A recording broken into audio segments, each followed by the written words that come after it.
Good afternoon, everyone. I'd like to warmly and virtually welcome you all to the International Institute for Strategic Studies. My name's Eleanor Beaver. I'm a research associate in the Conflict, Security and Development Programme here at the Institute. Before we begin, I'll run you through a few quick housekeeping rules. This event is on the record and a recording is going to be made available on our website soon afterwards. Our panel will each be given between 5 to 7 minutes to speak, and I will then turn over to the audience for questions. Please feel free to submit written questions throughout the panel at any time, and we'll turn to those in the Q&A section at the end. If you would like to ask a question live, please raise your blue hand during the Q&A period. However, we do have an extremely large audience today, so please forgive us if we don't get to answer all of the questions, but we do like to maintain a tradition of efficient timekeeping here at the Institute. Our topic today is water security in the Middle East and North Africa and the prospects for conflict and for cooperation. Now, we recognise that this is an extremely broad and extremely complex topic. However, since water is a transnational issue that respects no boundaries, and since that there's much that nations dealing with water shortages can learn from each other, we've decided to go big. And today I have the privilege of hosting an extremely experienced panel to discuss these issues. Each of them will discuss both the countries that they've worked in closely, as well as their thoughts on broader regional water security. Dr. Kaveh Madani is an environmental engineer by training and the Henry Hart Rice Senior Fellow at the Yale Macmillan Center for International Studies. He's also visiting professor at the Center for Environmental Policy at Imperial College London. He has served as Deputy Vice President of Iran in his position as the Deputy Head of Iran's Department for Environment, and he's also been Vice President of the UN Environment Assembly Bureau. Lama El-Haddad is an environmental engineer specializing in climate change and water resources. She has 13 years of experience working for the World Bank in the private sector as a climate negotiator at the United Nations Framework Convention on Climate Change and as a member of the International NGO Climate Action Network.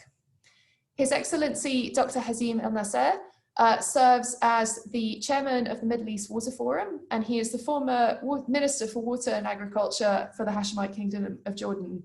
Dr. El-Nasser is an established expert on water resource management and in environmental economics.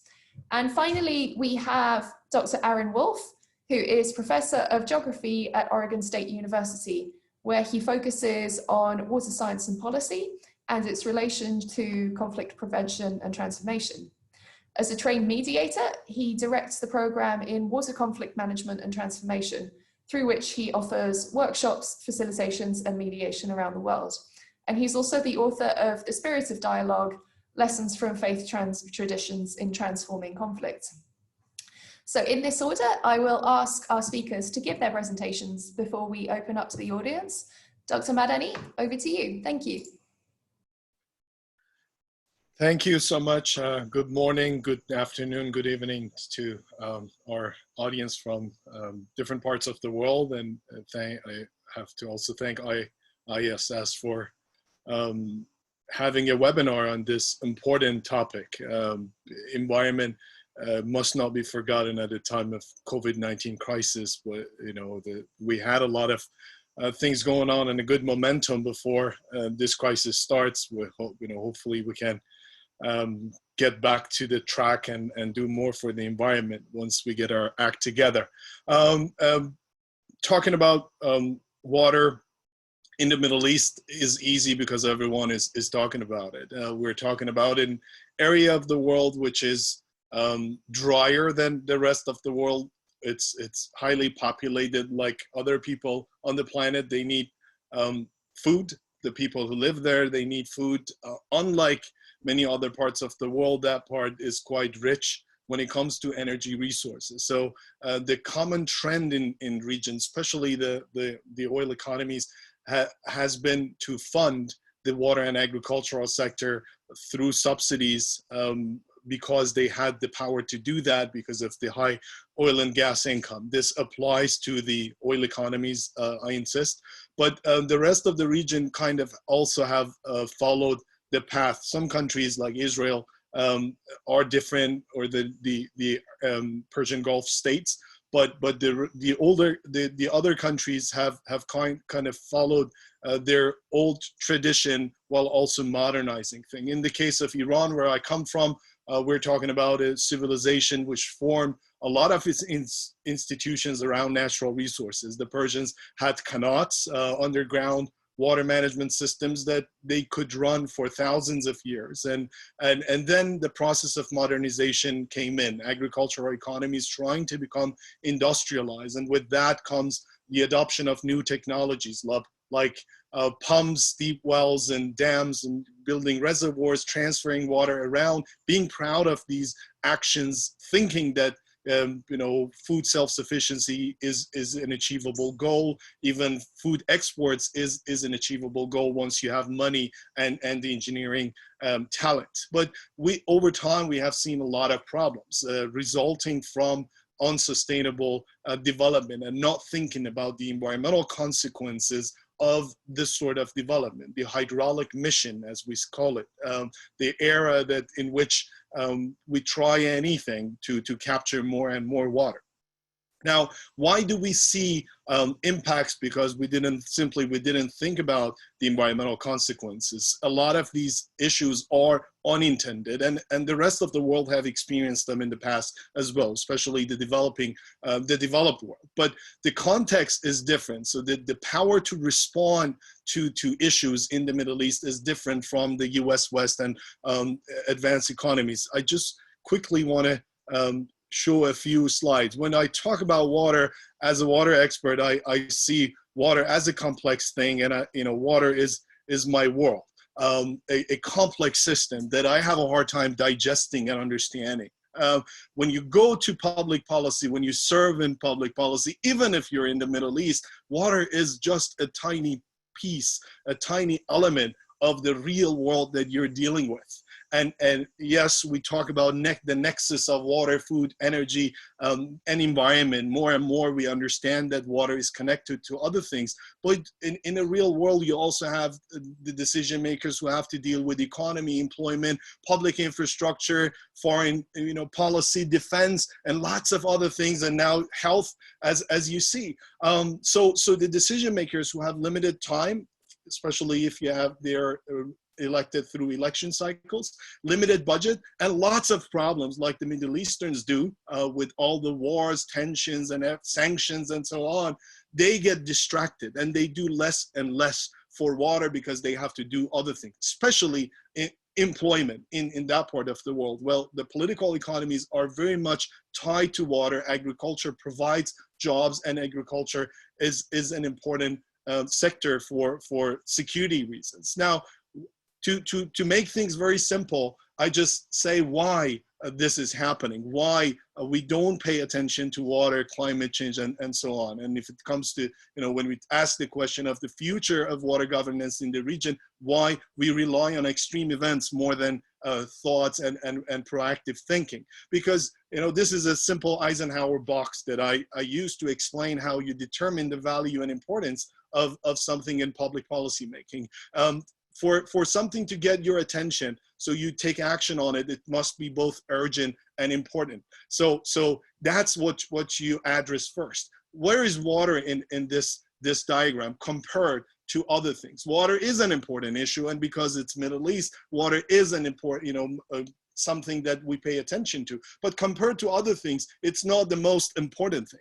And compared to other things, it's indeed not an urgent thing for the public policy, even society. If you're in a war, if you're starving, if you're under sanctions, if you have tension, if you are refugees and are moving around, water as a sector is not your primary concern. There are lots of other things for that. So to move that, to make it urgent, unfortunately, we have relied on extreme events. When there is a big drought, long drought, when there is a big flood, we talk about it. Window of opportunities open up, governments take some actions, and once this is over, they get distracted. And COVID-19 is an example of a crisis that can distract policymakers and society. add to that lots of tensions and a lot of things happening in that part of the world, which get us distracted from fundamental things and the things that we have to do a lot for. So unfortunately, we are hitting brick walls and things go down. We talk, we see dust and sandstorms, we get together, we want to do transboundary problem solving. And once these are over, then we forget and we go back to what we were doing in the past. With that, I stop. Did I Thank you stop? very much. Yeah. You have. Thank you so much, Kaveh. Thank you very much. That's a great introduction to the way in which, unfortunately, environmental problems tend to get pushed to the back burner. If I could now turn to Lama, please. Thank you so much. Thank you, Eleanor, and I'd like to also thank IISS for hosting this webinar and allowing us this platform to be able to also talk about these really pressing issues during this time. I'd also really like to thank Dr. Madani, as well as the great introduction on environmental issues specifically in this region. Is a great segue also for what I'd potentially like to discuss as well, is how often cases, sort of when we talk about transboundary river basins and we talk about shared waters, the environmental considerations often get negated, as he very cleverly mentioned, and often aren't necessarily put at the forefront unless there is some kind of extreme event or otherwise. A lot of what I attempt to do within my research as well is making sure that, in fact, the environmental integrity of the river basin is given a voice, if you will. So making it and ensuring that there is not just sort of utilizing the water for its utilitarian uses of, whether it be domestic uses, agriculture, irrigation, even tourism in a lot of cases as well. But also ensuring that there is sort of environmental integrity of the river basin that is ensured throughout that system. So what I've been doing both professionally and academically, on a professional level, both at IFC, working as an environmental social specialist, looking a lot at infrastructure projects. And in doing so, a lot of these environmental aspects come out, whether it be in making sure that the assessments are conducted appropriately, and otherwise to make sure that there aren't any sort of, whether it be impacts that could be done that occur. Obviously, cumulative impacts tend to occur, whether if we're talking about infrastructure projects that are being discussed. And what often is discussed, for instance, like if we take on a shared river basin, the transboundary river basin that I also do quite a bit of research on, the Nile River Basin, the GERD, for instance, often becomes a hot topic, the Grand Ethiopian Renaissance Dam. I often tend to find that gets sort of hyped up for political considerations, whereas the other environmental issues that are significantly pressing within this transboundary river basin often get negated. And I often find that climate change, for instance, isn't referenced, or if it is, very, very minutely. And that tends to become very problematic, because that is a pressing issue that isn't going to be something that's facing us, as Dr. Madani mentioned, several years down the line, but very more pressing and much more immediately. So that being said, a lot of what I do in my research in my doctorate degree, my PhD, is also looking at how climate change has been mainstreamed into specific development plans, whether it be in the water sector, agriculture, energy, and looking at the WEF nexus, as he also mentioned as well, the water, energy, food nexus, and how those considerations are being taken into hand or not. So the truth is while doing so, I've actually tend to look at the development plans of many of the countries on the Nile River Basin, both Egypt, Ethiopia, and Sudan, specifically on the Blue Nile River Basin, which is the scope and geographical scope of my research, to see whether or not climate change is integrated, and whether or not, for instance, if, for instance, in Egypt, there is a national scale project that's being initiated on the agricultural sector, like the 1.5 million fedans of agriculture in reclaimed land, that is, whether the kinds of consultations that need to take place, for instance, with the water ministry and with the other ministries and respectively, to make sure that those kinds of considerations are taken into hand. And likewise with, for instance, ensuring that climate change and futuristic predictions and goals are also taken into consideration whilst placing these national plans into place. Another aspect I also look at, which I often find is negated sometimes, is how upstream and downstream plans, national plans, development plans specifically, don't always consult, not don't always, never actually, pardon, consult with one another, which is, I find, quite ironic, because if you take, for instance, national plans in the water sector, energy sector in Ethiopia, it's by default going to be impacting what happens in the water and agricultural sector in Sudan and Egypt likewise, and similarly in all three states. So a much more regional integrative approach in looking at how these plans can potentially be modified and consulted with one another, and integrating climate change specifically into that is very important in ensuring that kind of cooperation takes place. So the main aspect of what I try to do within my research is also, as Dr. Madani mentioned, is that we often look at or respond to climate change when it comes to extreme events or crisis. What I try to show is that with every crisis stems a golden opportunity. And with climate change, this climate change could actually potentially be a tool for, or an opportunity for cooperation on shared river basins, specifically on the Nile River Basin, and which is, again, the scope of what I'm looking at, whether it be through research, through the impacts that are being conducted on different scopes and in different areas, and how climate change can actually be a pillar for that cooperation moving forward. So that's definitely something I think that we need to consider moving forward in many of these aspects. And by doing so, I think that we can also take a lot of the work of what Sadaf and Gray from the World Bank have done, looking at cooperation beyond the river, not just sort of the scopes of looking at the surface water as it stands in a silo, if you will, but not just looking in silos, but looking at it in a more holistic picture in terms of mutual benefit sharing across the river basin as it stands. I think it's also very important, I'll end with this last point here for time, is making sure that there is in fact stakeholder inclusion when we talk about specific integration of shared river basins in terms of the vulnerability of impacts of climate change, and how those discussions in terms of the negotiations, whether it be on the political level between governments, are actually inclusive of the specific stakeholders that are most impacted. That tends to be something that tends to be negated, but I think, again, with the emergence of many of sort of the uprisings within the region, in the Arab world and otherwise, there is a much more empowered sense for a civil society to be able to do so. So I believe that with that, stakeholder inclusion is something that we can hope for, anticipate, and really call for within our shared agreements between, not just between the political governments with one another, but including the most vulnerable persons and stakeholders at those negotiation tables. And I think that with time, I will end with that. Thank you. Thank you so much, Lama. That was fantastic. It's really, it's terrific to hear an on-the-ground perspective from someone who's worked in so many different sectors around water conservation. Thank you so much. Dr. El-Nasser, if I could pass over to you now. Thank you.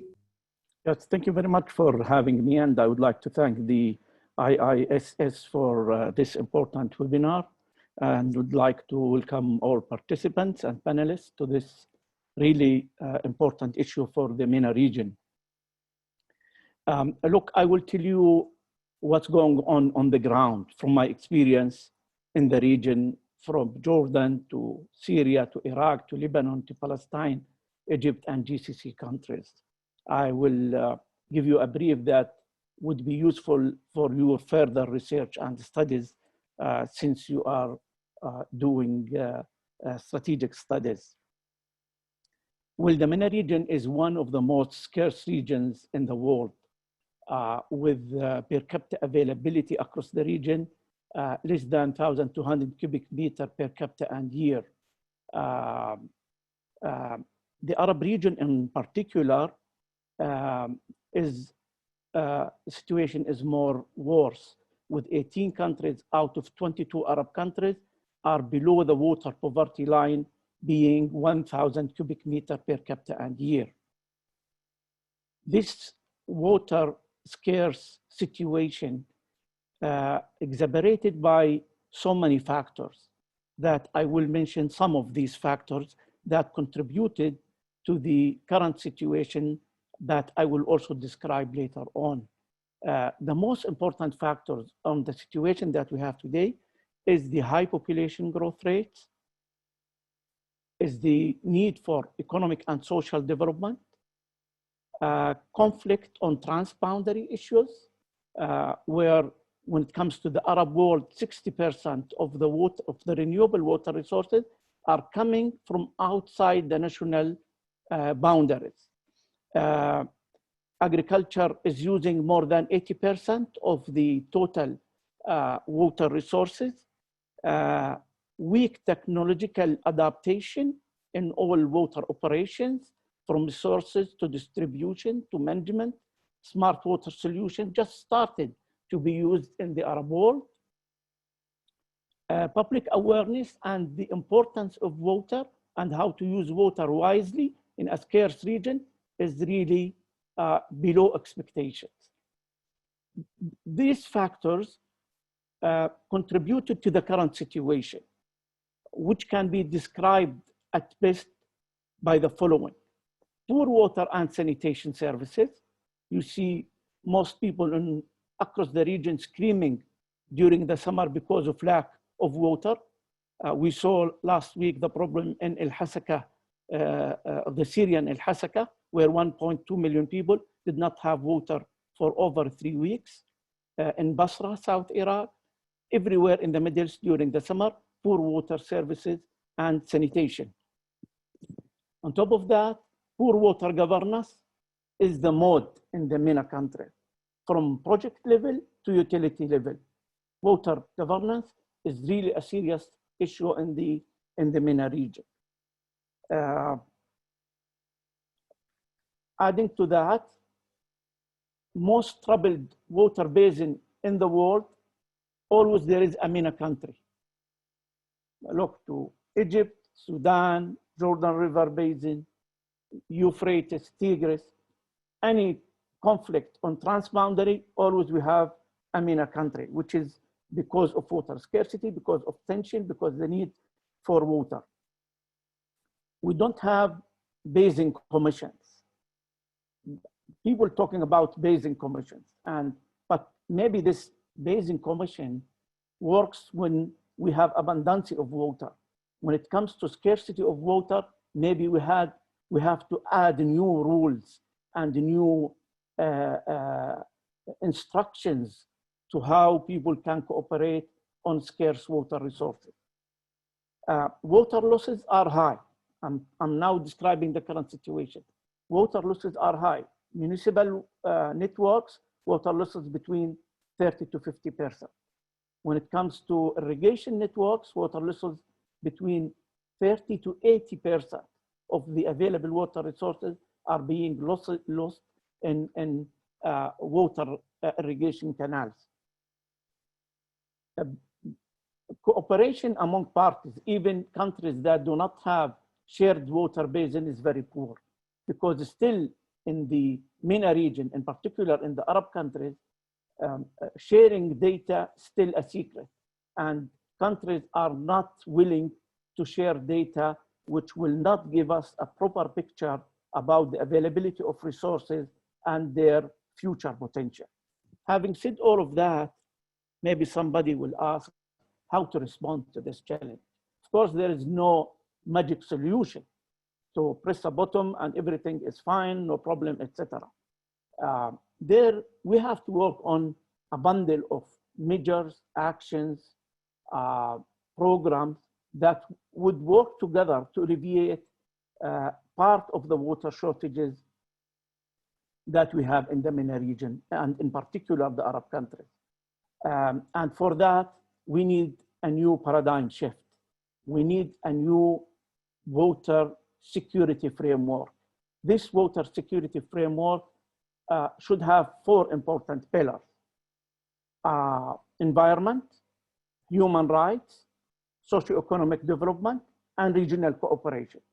And this we should do with link to food security and energy, while maintaining continuous structural reforms of water utilities and ministries within the MENA countries. When it comes to how to cooperate and how to initiate regional cooperation and hydro diplomacy among countries and riparian countries, this is a long-term process. The problem and the mistake we do, we want to do cooperation overnight. This is not going to work. We have to prepare the ground for regional cooperation and start doing things on the periphery, not so sensitive. And with time, we go into the hot issues so we can work together to prepare maybe a unified management plan for the water basins. But yet we have to remember this is not so easy because everybody in need of each drop of water. Thank you. Thank you very, very much, Dr. El-Nasser. If I can quickly pass over to Dr. Aaron Wolf now, that would be great. Thank you. Sure, thanks so much. And let me add my thanks to IISS for this webinar and for my co-panelists. You make it easy following three such eloquent speakers. You've set the groundwork so nicely. Excuse me, what I wanted to do was look back, excuse me, on some of the same themes that have been touched on, but from the perspective of as a facilitator or a mediator. I love that Lama couched this as all of these challenges also offer us the opportunity for to transform our dialogue. And so I wanted to just touch on a couple of places that this has actually happened. So we've talked about the major basins in the MENA region, the Tigris Euphrates, the Nile, the Jordan, and these are the ones that also get all the press. And people for decades really have been talking more about the conflict potential and kind of hard security sets of issues. And so a number of security agencies have actually taken this issue and written about it from a conflict, kind of a high political perspective, including CSIS and the US State Department, the intelligence community, the Dutch, the Germans. And as was mentioned, there are many, many transboundary basins. And so the fact that some get the headlines isn't necessarily where the most productive lessons are. And so there are 310 transboundary basins. And what's really wonderful, I think, about the last 10 or so years is how much work has gone into lessons learned and model treaties and understanding of processes.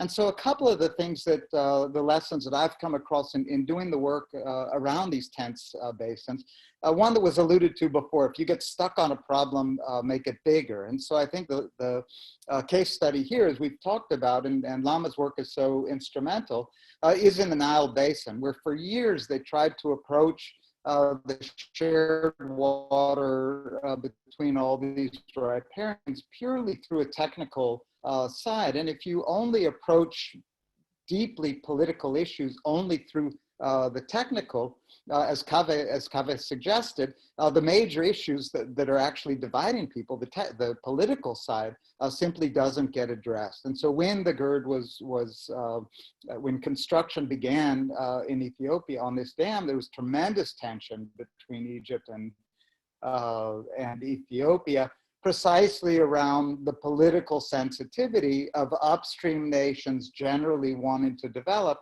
while downstream nations generally want to protect the existing structure. And if we only look at the dam as a zero-sum game, you don't get very far at all. And so the kinds of work that Lama and others are doing is urging us to look broader. If we look beyond even the Blue Nile, are there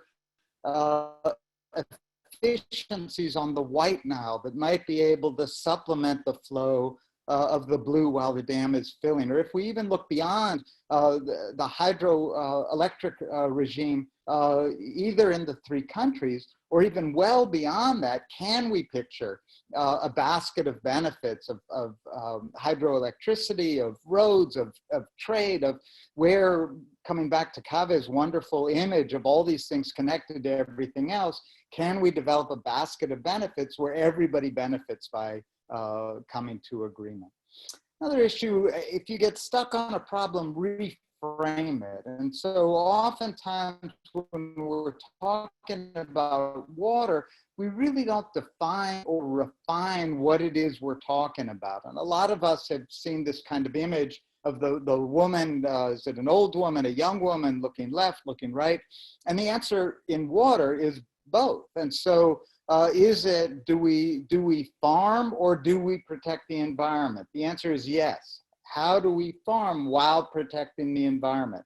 Do we develop our upstream hydroelectricity while protecting downstream agriculture? The answer is yes. You reframe it and ask, how do we protect downstream needs while allowing for upstream development? And in a real world example, Gaza is one of the most difficult places on earth for a lot of reasons, but also in terms of water. That the difficulties with Israel have resulted in not reliable electricity, and they're not able to treat sewage, which for many years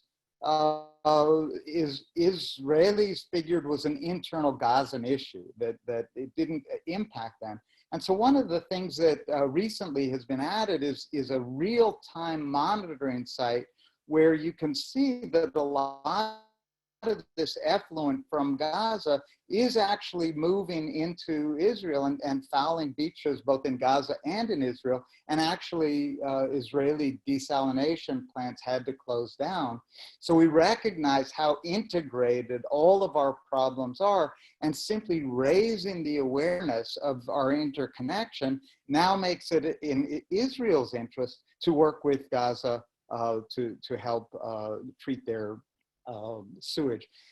Sharing values. When we talk about water in my world, I think of four waters, which we tend to relate. There's the physical water that we can see, that we can touch. There's mental water. There's emotional water, water tied to history, to sovereignty, to power. And of course, all of our traditions, including all of the faith traditions of the Middle East, tap into water for spiritual transformation. And we in the West have the language for talking about physical and mental water, but so often the conflict is rooted in emotional or spiritual water. So remembering how to talk more holistically and using these higher values to induce a connection or collaboration is one of the things that can be tapped into, or in nuancing what exactly the issue of dispute is. So there's an area here between Israel and Jordan where when Israel and Jordan started to negotiate their peace treaty in the 1990s, there was a strip of land that both sides recognized was Jordanian, but that Israel had been farming for 25 years. So on one level, this is an intractable issue, two sides both wanting the same strip of land. But when you dig just a little bit deeper, what did each side want? Jordan wanted sovereignty, Israel wanted to farm. So now the question is, can you come to an agreement where Jordan retains its sovereignty and Israel's able to farm? And that's exactly what happened. Jordan retained its sovereignty and flies its flag over this strip of land. They leased it back to Israel to farm for 25 years. Both sides basically got what they wanted. And then last year, when the 25 years was up, full sovereignty went back to Jordan without much of a concern on the Israeli side at all. So I just wanted to point, just to reinforce what others have said, that the problems, I'll use the words of Kofi Annan, the water problems need not only be a cause of tension, they can be a catalyst for cooperation. If we work together, a secure and sustainable water future can be ours. If you're interested in these and other examples, as you mentioned, there's a book out where I tried to capture a number of these well beyond the 7 minutes that I have allotted. Thank you very much. Thank you very, very much, Aaron. And thank you all of you. We've already got a lot of questions coming in thick and fast. So I'm going to try and dispense these in the order that they are coming in. It seems that most of them are actually directed to all of you. So if what I'm going to do is pass a couple of these questions out to all of you now, and if you could maybe please address those in the order that you've you spoke in. Nabila Al-Mullah has asked, what international bodies and instruments are there to address water tensions between neighbouring states, and is an institutional avenue and perhaps building new institutions the right way to resolve these disputes? Then Nika Kosa asks, what are the panel's suggestions for ways to democratize water management and make it more inclusive? Thank you.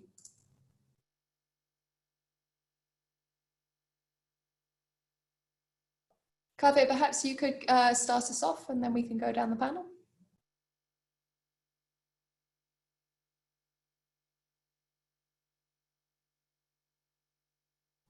Kaveh, sorry, I think you're still on mute.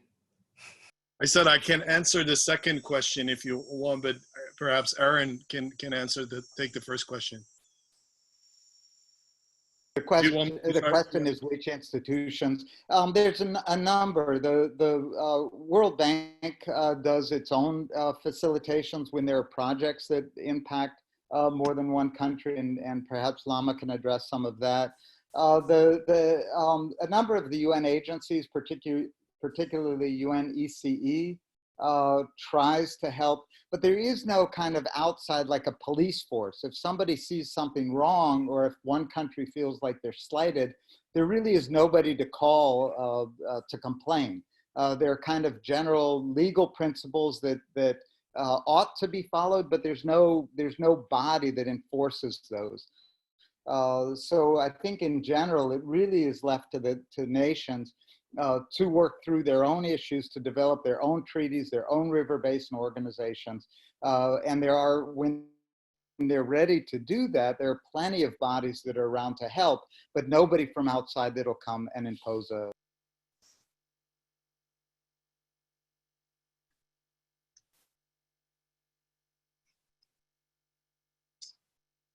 Dr. Nasser, would you like to go ahead? Just I wanted to add on the international instruments that govern water conflict or resolving water dispute among riparian countries. And I have to tell you, what we have today is no more than a guideline to help countries to solve their problems at their own. The most important international instrument is the UN Convention on use of water for non-navigational uses, which is more or less a guideline.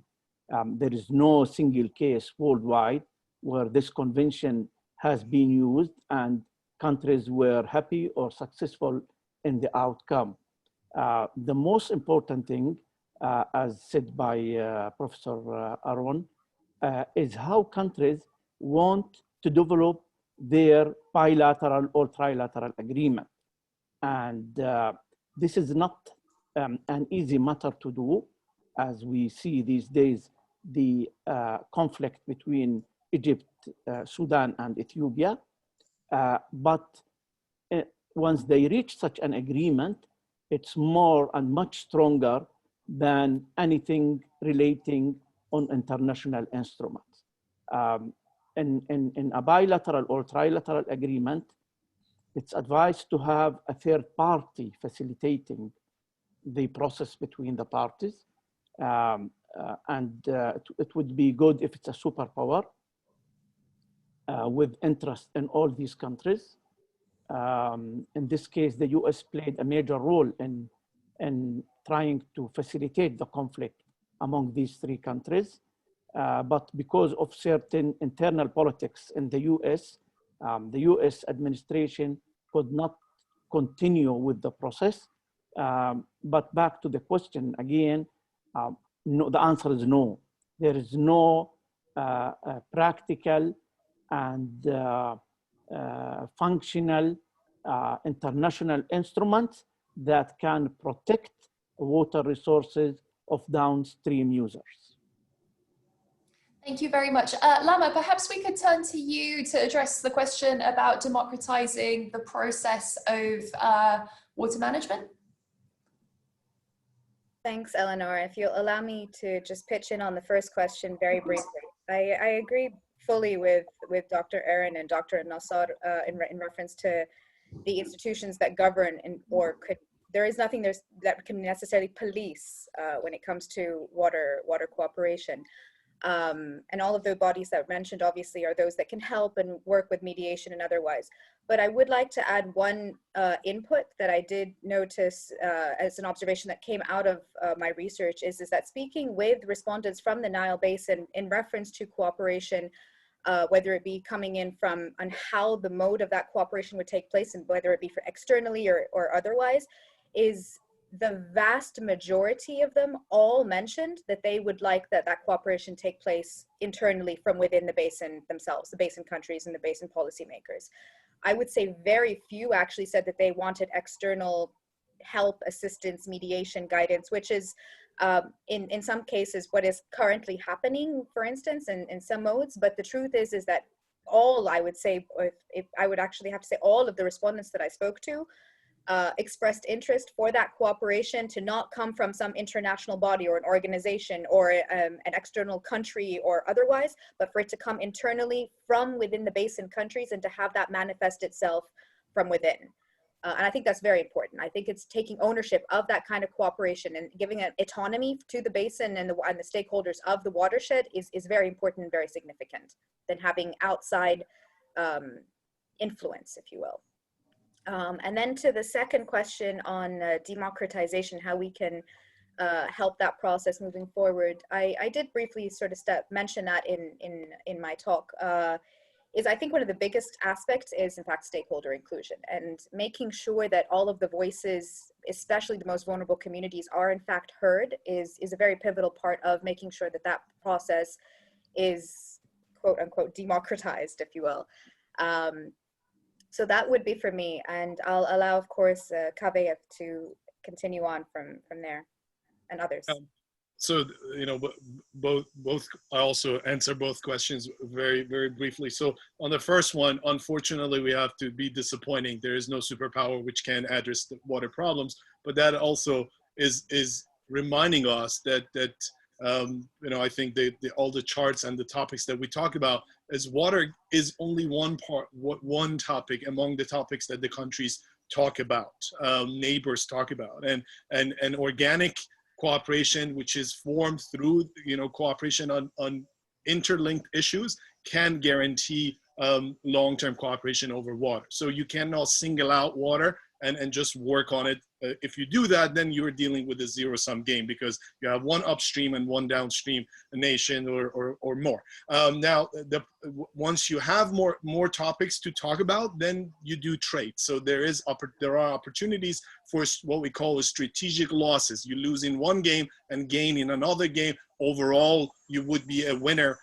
You know, so all parties would win. On the issue of democracy, I don't think you can have a non-democracy that, you know, which manages its water democratically. So you cannot have, so it's a process. So you either do it for every sector or you don't. So yes, we have to push, but it won't, like, again, it's like the cooperation issue. You cannot only say, like, or focus on one single sector and say in this sector we fix the issues while the countries are doing things differently in other things, because democracy is a culture, is a way of governance, and so on. So I'm hopeful that in bottom-up approaches we can do things, we can rescue and restore the institutions we have had in the region. This is an important topic, very much forgotten, that we're talking about a region which had formed its social institutions, norms, lots of things around management of natural resources. Tensions, modernization, all the things we have done, urbanization and so on, have destroyed, have had clashes with those systems. And we have no plan whatsoever in peace building and doing things for the natural resource systems. These systems cannot be fixed overnight, and you cannot make them industrialized and overnight. So you have to rely on natural resources in the process of development. So you'd better have plans for that. And then the issue of having governments accountable, again, it's yes, we should, and like we should have them run their water democratically, but there is a big difference between should and must and what can be done and what has been done. Unfortunately, there are tons of water rights violations around the world, including the developed world, and we are not paying attention to it. If you can get the governments accountable for other violations of human rights, you can get them accountable for violation of rights in the water sector. But unfortunately, that's not a topic that governments talk about. Even in, for example, the issue of sanctions, where you have exemption for food and medicine, you have no exemption for aid in environmental matters. You don't have any exemption for water and so on. So it's totally a forgotten topic, an overlooked topic. Even international powers sanction environmental help and environmental aid because that's not being seen as a topic of importance. Thank you so much. So I have another question that goes to all of you, and you can all just chip in as you'd like. Is water desalination a real or a false solution to water scarcity and management in the region? And is the energy cost of deploying that desalination going down? Is it going to be affordable? Dr. Nasser. Definitely desalination is one of the elements that could alleviate water shortages on the short, long term, maybe long term also as well. But this desalination has to be linked with cheap energy sources. In this case, within the Arab region, we started to develop a low-cost solar energy production. We here in Jordan developed the cost per kilowatt hour of about 2.5 US cent per kilowatt hour. Qatar, 3 months ago, developed a desalination solar energy plant for about 1.5 US cent per kilowatt hour. Now, if we combine the new breakthrough technologies of desalination, like what we see in membrane technology coming from the US, Israel, and Japan, together with solar energy, we can produce water for less than 40 US cent per cubic meter, which is really a breakthrough to have good quantities of water to supply the 30 cities and population. Of course, we have to take care of the environment because desalination means a lot of brine water that usually we dump into seas and oceans. So we have to take care of this unit. But this breakthrough in desalination through the technology I mentioned, as well as solar energy, has additional advantage. If we combine this with the new technologies on agriculture and food production, like hydroponic, I think MENA countries can start cultivate on desalinated water using hydroponic, aquaculture. And this would really, again, another breakthrough in food production and maybe help and alleviate the food insufficiency that we have within MENA region. Thank you. Would anyone else, Lama, and then Kaveh? Thank you, Eleanor. I agree again fully with Dr. Nasser on what he mentioned. And the truth is that desalination is becoming very much a trajectory that our countries are moving towards in the MENA region. Egypt, for instance, is already investing 45 billion pounds to building 47 desalination plants by 2025, which is a very large amount of desalination happening. Already you have on the touristic resorts on the Red Sea and on the Mediterranean Sea laws mandating that water cannot be utilized in those resorts unless it is utilized by desalination plants. So there are, the legislative framework already exists that in certain areas, for instance, that you must only use desalination in specific areas in order to reduce the burden off of, for instance, the Nile River waters and otherwise, and making sure that that is something that is being taken into consideration. But I would also argue that it isn't a clear-cut solution for all. It's not a one-size-fits-all kind of solution, and specifically for the reason that Dr. Nasser mentioned is that there are still environmental challenges that come with it. There are still many challenges when we talk about sort of what happens with the brine, what happens with the refuse of and often cases that high saline brine gets dumped into the seas, affecting the coral reefs and the marine ecosystems in very in very detrimental manners. And that's something that still has not yet been tackled in an appropriate manner. So that is a consideration and a challenge that we still need to tackle when we talk about desalination and how we do that. Not just in terms of sort of the refuse or the brine, but also in the mode, because desalination is a very energy intensive process. The type of energy used in the desalination plant is also very important. So whether it be, again, it could be a coal or a fossil fuel or otherwise, and sometimes natural gas, but are we utilizing solar power, for instance? And if so, in what mode and in how is it necessarily functioning? So all of these things come into play in how we look at a desalination plant, and it shouldn't be a one size fits all, because it can't be, and it isn't. The other thing I also wanted to mention is that often cases in the MENA region, we often focus on increasing supply, which is why desalination becomes so attractive, and we negate efficiency on the actual existing demand. And that's something that all of our countries are working on and still have to do quite a bit of work on in terms of water efficiency on the already existing water that we have. Quite a bit of work has been done to improve that in terms of water efficiency in the domestic sector, especially in Egypt and otherwise. But I would argue that there's still also some work to do there, instead of continuously looking at this sort of solution of let's increase the supply by looking towards gaining other forms of water, whether it be desalination or otherwise. Kaveh, would you like to come in on that as well? Yeah, just I think both Hazim and Lama talked about this, but you know, one thing to remember is the saying that like there is no shortage of water, there is always a shortage of cheap water. So it's a matter of how much you're willing to spend for what. Technology is technology. It can be used for you know, either desalination, water transfer, deep groundwater extraction, all of the dam building and so on, or even extracting water from air.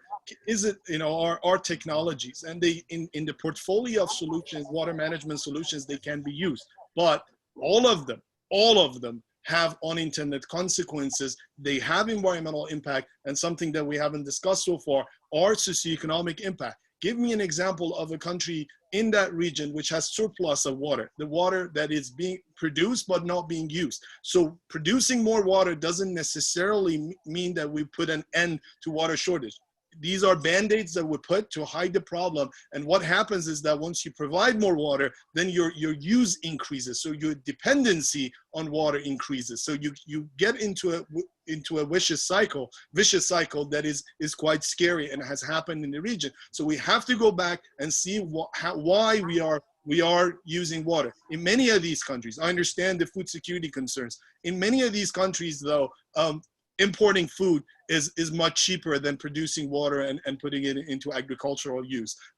Taking water, you know, so yes, you're by the Persian Gulf, you're by the Sea of Oman, and you can desalinate, but just because you see a lot of water and you have a lot of energy doesn't mean that you have to use that as your first option if you have the option of producing water. Or we are now hearing, for example, Israel thinking about, you know, some even environmentalists suggesting the solution of desalinating water and putting it into the Dead Sea. The question is, where is the water, you know, for Dead Sea is being used? Why do you need to, you know, desalinate water and put it into the Dead Sea? And the environmental consequences of desalination are not known. So they appear in the long run. We just have seen the tip of the iceberg. So we have to be extra cautious. For some of the countries that make, you know, it makes sense. For some of the other countries, I think they can be delayed, and they, you know, the magnitude or, like, you know, how much you want to rely on it has to be carefully decided. Thank you so much. We've had one very patient blue hand up. Is it possible to take Yogendra Kumar live, please? Sorry, this may take a second.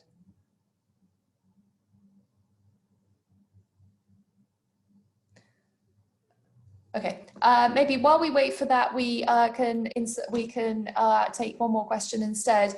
Mehnaz Timurian has asked, could the presenters please talk a bit more about how access to water has been a source of conflict in the region in the recent past? And I'll add in one more question there.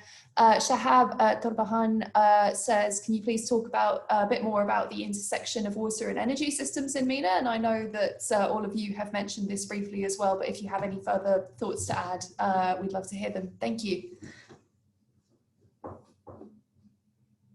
Would anyone like to start? Oh, Kaveh, sorry, I think, yeah. Aaron, you want to talk about the conflicts? Thanks. I was trying to dodge it. I'm watching the clock time down. No, I appreciate the question, and I think this is the region that's probably best known in the world as a conflict-prone region, and so there's hundreds of books and articles going back from the 1950s talking about the possibility of conflict, and there have been real tensions. There was in the 1960s, not 65, 66. There was a potential diversion of the headwaters of the Jordan that Israel responded to, and there was actual hot conflict between the riparians of the Jordan. Of course, real tension between Turkey, who has a major dam development set of projects, the GAP project, which has impacted downstream Syria and Iraq. And at one point, armies were actually mobilized. And since time immemorial, at a subnational level, tribes have been in conflict, and there's been violence.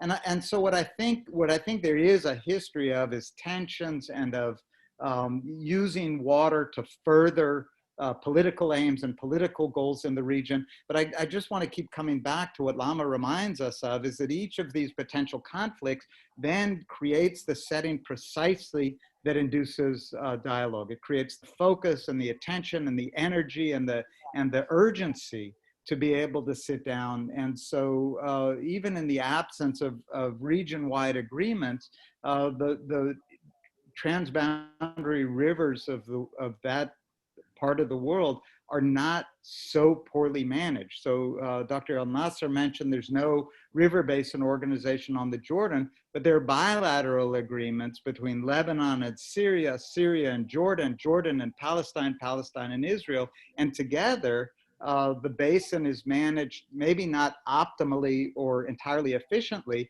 but certainly better than many, many basins around the world that do have river basin organizations. Would anyone else like to come in on that, or shall we move to the next question?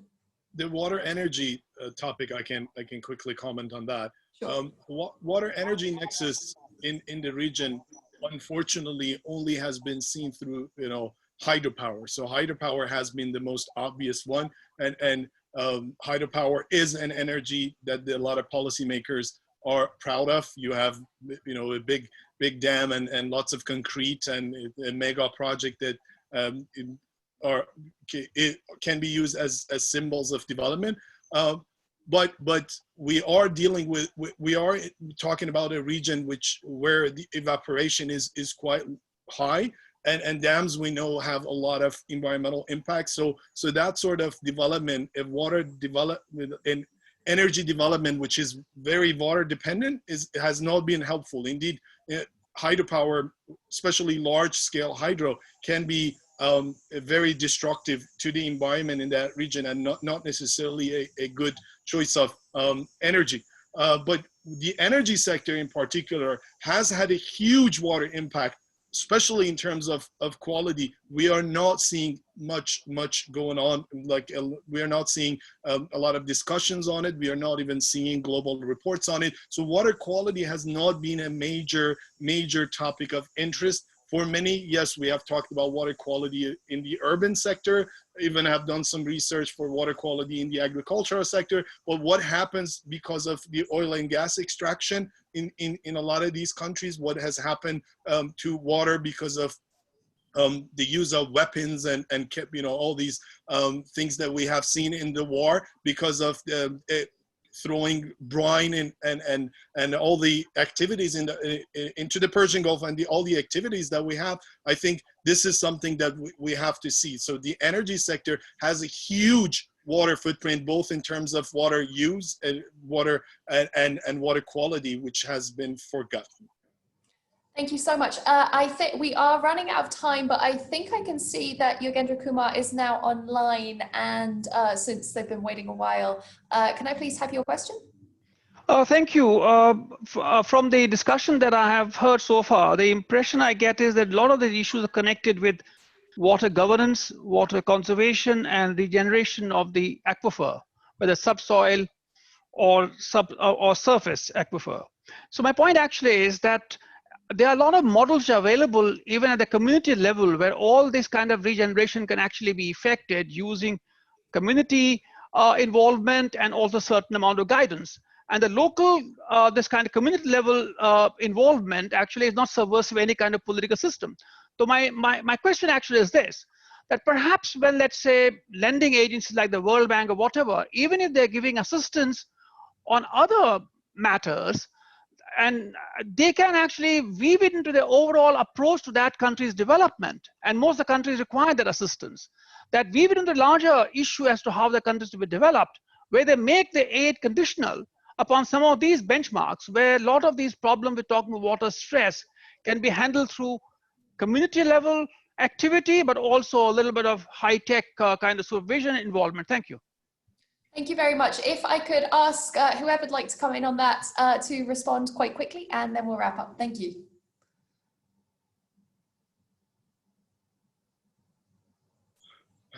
I mean, no offense to our colleagues at the World Bank, but assuming that they know all the solutions is not necessarily a valid assumption. So a lot of World Bank projects have also had unintended consequences, lots of actually bad consequences for the environment in the region. So yes, you can set these requirements, but it doesn't mean that you can make them problem-free.